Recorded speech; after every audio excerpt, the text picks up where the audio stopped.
What's up, YouTube? T Movies here with Once Upon a Time in Hollywood opening, this week. I decided to do my top eight favorite. Sorry about that. I decided to do my top eight favorite Quentin Tarantino movies because Tarantino has directed.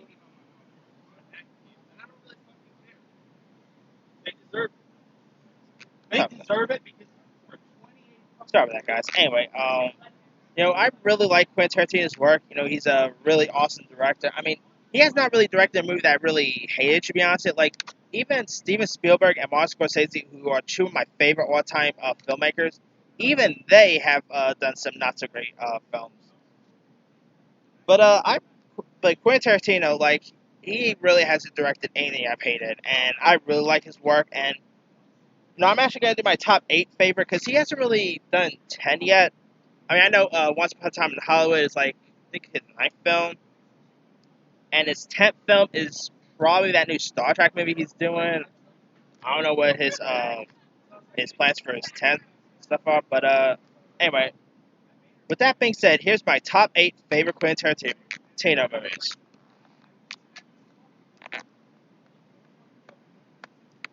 All right, coming in at number eight is going to be.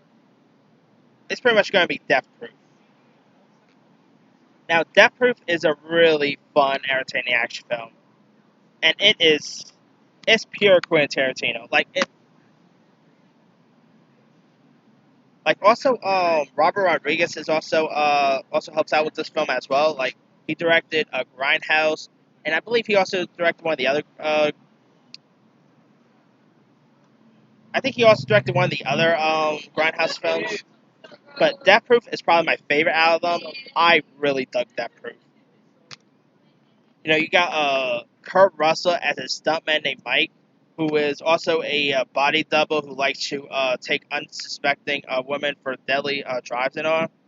So, he ends up doctored his car for maximum impact, and so he also causes very wrecks, and there's lots of body counts in this film. And so, this, of course, Mike, may also really be over in his head, but he ends up also targeting a hot, tough group of female friends, including a real life stunt woman, played by Zoe Bell, who, by the way, is who actually plays herself in this. Also, that group had a really cool cast too. I mean, Rose McGowan was in Death Proof. You also had Rosario Dawson, Mary Elizabeth Winston, Tracy Toms, Vanessa Ferlito. Some really awesome cast members. And Zoe Bell, she's a real life stunt woman, and she was like a Uma Thurman stunt woman on the set of Kill Bill, and she's awesome in this. And the action is really cool. The action is entertaining. If you guys never seen Death Proof by now, go check out Death Proof. You won't be disappointed. All right. Coming in at number seven is going to be The Hateful Eight.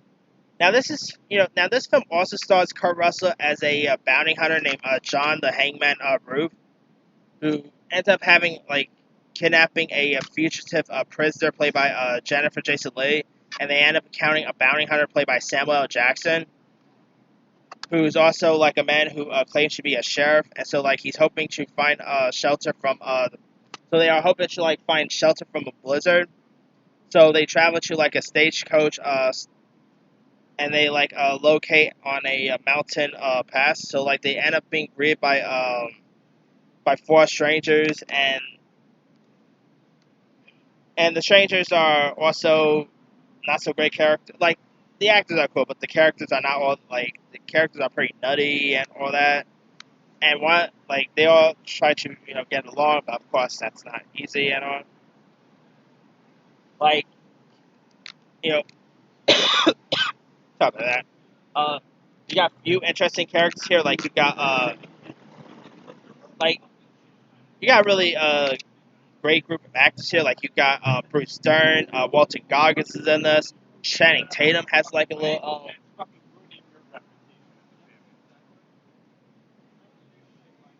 sorry about that. You got Channing Tatum in this. Really great cast. It's like it is also pretty violent and it's a really good one. I mean, it was actually Quentin Tarantino's last film before Once Upon a Time in Hollywood. You know, the movie also takes place during post Civil War,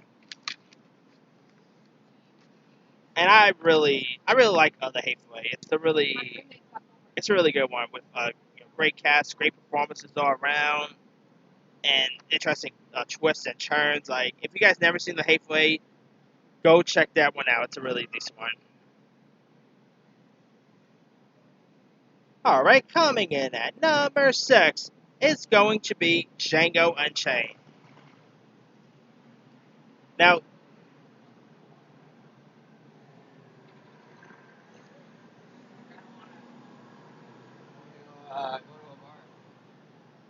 anyway, Django Unchained, takes place like similar to the Hateful Eight, but this film takes place 2 years before the Civil War, and Django, played by Jamie Foxx, is a slave, and he ends up finding himself accompanied by a unorthodox German bounty hunter named Dr.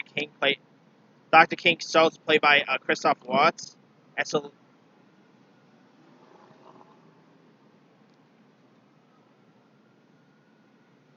of course like. Oh, all right. Sorry about that. Anyway, so like on their mission, Django wants to try to find this guy named Calvin Candy who ended up kidnapping Django's wife and holding her as a slave. And you also got Samuel L. Jackson as the villain in this. Leonardo DiCaprio plays Calvin Candy. Of course, DiCaprio is in Once Upon a Time in Hollywood with with which also has a of course Once Upon a Time in Hollywood is also directed by Quentin Tarantino, so there's that. Kerry Washington plays Django's wife. Kerry Washington was great in this. You also had Don Johnson. Who else was in this? Oh boy, they had a great cast. I mean,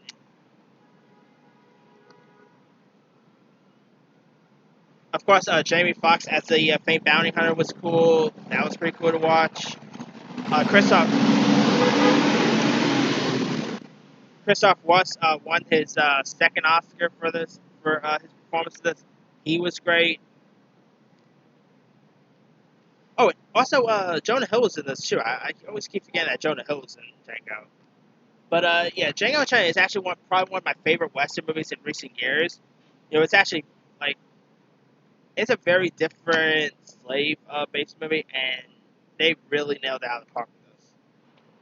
Like, if you guys never had a chance to check out Django Unchained by now, go check out Django. It's a really good one. And of course, it was recently announced that of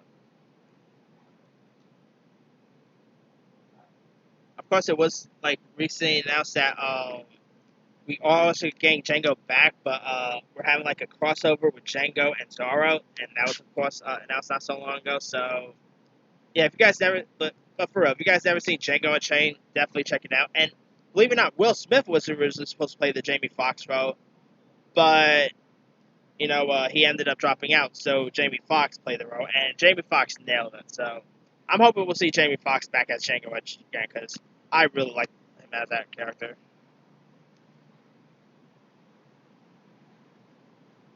All right.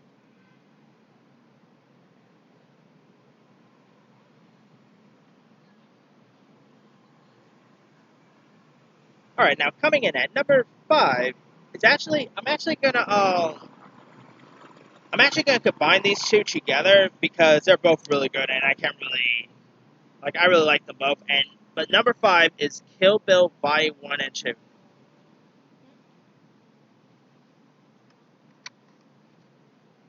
So now Kill Bill Volume 1 and 2 are both directed by Tarantino, and they're they actually was supposed to be like both Kill Bill 1 and 2 was originally supposed to be a one shot film. Like, it was supposed to be combined together. But if that was the case, it would have been 4 hours long, and I don't think lots of people could really sit in the movie theaters for 4 hours. So of course the Weinstein Company decided to cut the film down into two parts. Like you had Kill Bill 1 out in 2003, while Kill Bill 2 was in 2004, and they're both pretty good. Like you got Uma Thurman as an assassin called the Bride. You got David Carradine. Daryl Hannah is in this. You also got oh yeah, Vivica Fox. I love Vivica Fox. This movie is also really violent. It is bloody, great action, and I'm still down to see a third one. Like I know Quentin Tarantino teased a third Kill Bill a couple times, but never came into play. But, but man, I would love to see another Kill Bill because I really like the first two so much. And yeah, but if you guys never seen like the Kill Bill movies, do yourself a favor, watch them. They're really fun films.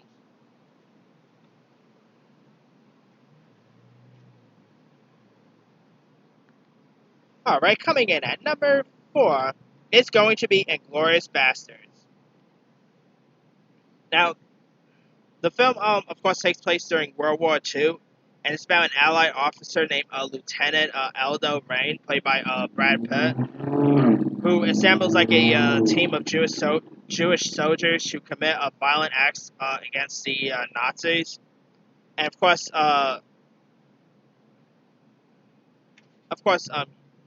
believe it or not, Adolf Hitler is a character in this. Like, I'm not even kidding about that one. And the actor who played Adolf Hitler, I cannot really remember his name off the back of my head, but I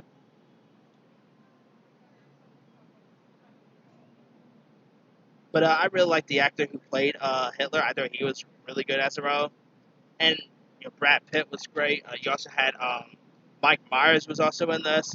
Diane Kruger, Melanie Laurent. By the way, Adam Sandler was originally supposed to play the Eli Roth role, but he had to drop out because of filming commitment with Funny People. So yeah, but how cool would it have been to see Adam Sandler in the Tarantino movie? That would have been awesome to see.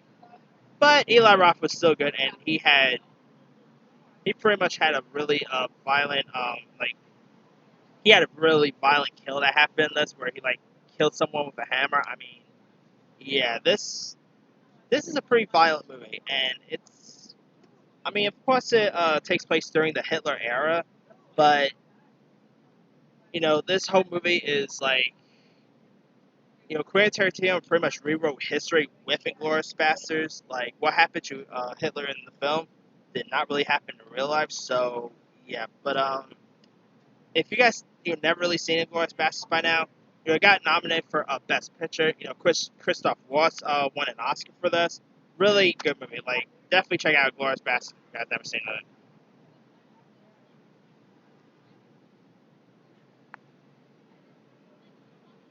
All right, coming in at number three is Jackie Brown. Now, this film stars Pam Grier, who plays like a flight attendant named Jackie Brown, who is busted for smuggling money for her arms dealer boss. Uh, and and of course, you've got Samuel Jackson, who plays an agent named Ordell Robbie, while Micah Keaton, while you also got Micah Keaton also as his partner named Ray.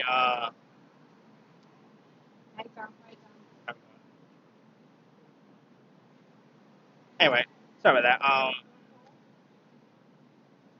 Hey, you also got Michael Bowen as a detective Dargus, and you also got like Robert Foster as this bondsman named Max Cherry, who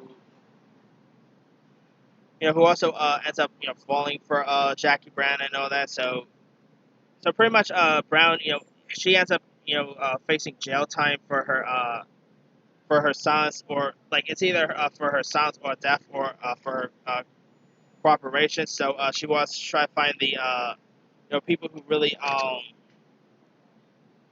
like put the blame, like who pretty much put blame on her and whatnot. So she's trying to find those people. Well, it's been a while since I've seen Jackie Brown, and I remember really watching it one time, and I really got a kick out of Jackie Brown. I thought it was a really cool crime film. Pam Grier at the height of her career. I really like Pam Grier here. Samuel Jackson once again with Samuel Jackson. I mean, it's not a Quentin Tarantino movie without Sam Jackson, but he was great. You also had like Robert Forster was cool, but I gotta rewatch this movie again. I really like Jackie Brown, but it's No, we're going the right way.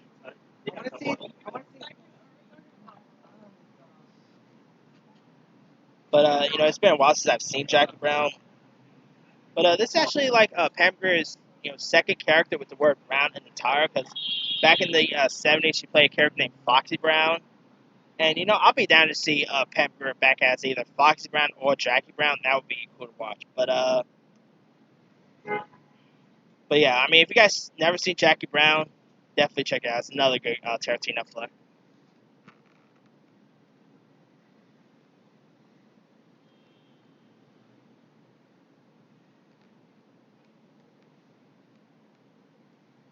All right, coming in at number two is going to be Reservoir Dogs. Now this is actually the movie that really put Quentin Tarantino on the map for most people.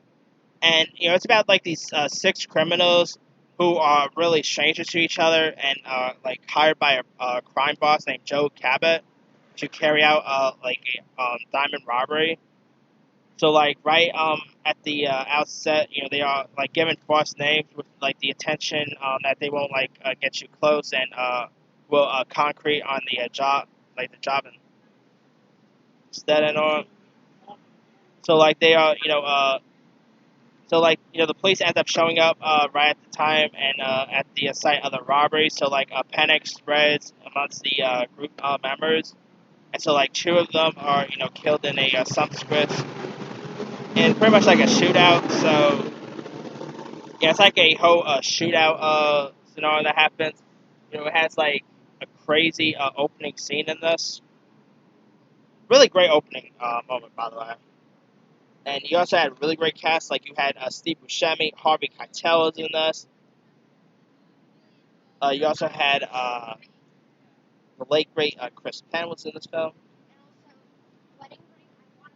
and it's a really good one. I mean, great like I said, great cast, really violent. I mean, this movie is a really violent. It's a really violent film, and it got released around. It actually got released in the year I was born, in 1992. So there's that. But yeah, if you guys haven't seen Reservoir Dogs, go check it out. It's a really crazy film, and I really love it.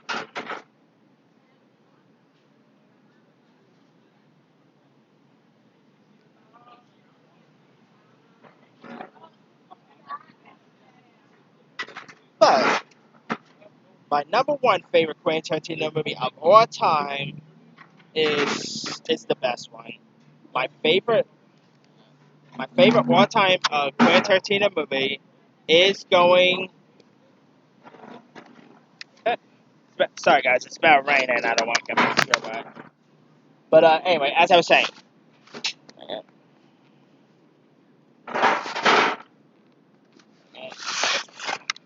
sorry guys, gotta kind of move.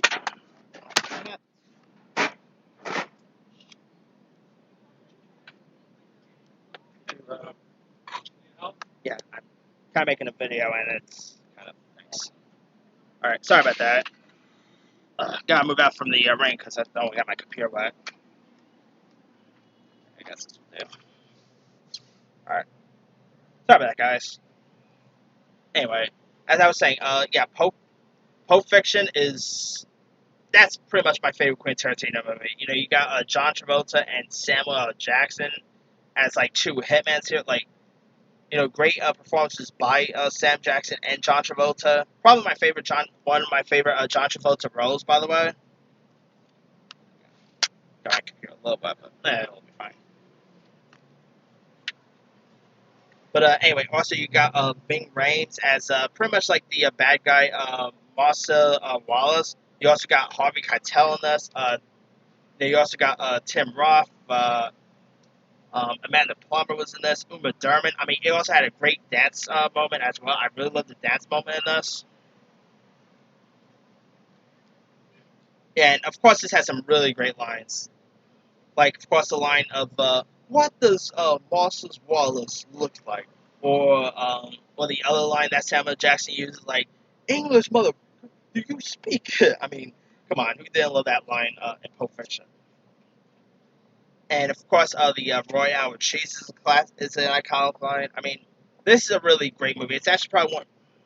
Okay, that got my computer thing up somewhat, but anyway, yeah, this is actually the first Quentin Tarantino movie I've ever seen. Not in theaters, obviously, because I was like very young when this movie got released. But yeah, I really love this movie. You know, it has probably some of the best dialogue I've ever seen out of a Quentin Tarantino movie. You know, it was actually the movie that really, I guess you say, it was the movie that brought back John Travolta back to Resistance. I mean, John Travolta was just because before this, he needed a major comeback, and so Quentin Tarantino gave him a role in Pulp Fiction, and like Vincent Vega is an awesome character, and of course, Jules Winfield, played by Sam Jackson, is iconic. I mean, I really like Jackson and Travolta's chemistry in this movie. And they also actually got nominated for Best Picture, but of course lost out to Forrest Gump. Just think of it. The Oscars that year included Forrest Gump, Shawshank Redemption, and Pulp Fiction. What a great Oscar that was. But if you guys never had a chance to check out Pulp Fiction by now, definitely give it a go. It's probably one of my favorite movies of all time as well. I just love this movie, and it is a pretty long film. I would admit there, but I still really dug it. You know, had like I said, it has great dialogue, great performances by Travolta, by Jackson. It's pure Quentin Tarantino, and it's a great one. Like, definitely go check out Pulp Fiction if you guys never seen it. But yeah, that's pretty much it. Let me do the quick rundown. Number 8, Death Proof. 7, The Hateful Eight. 6, Django Unchained. 5, Kill Bill 1 and 2. 4, Inglourious Bastards. 3, Jackie Brown. 2, Reservoir Dogs. 1, Pulp Fiction. Now, let me leave it to you guys. What are some of your favorite Quentin Tarantino movies? Drop a comment below. Don't forget to like, subscribe, hit that bell for more notifications. This here is Team Movies, signing off.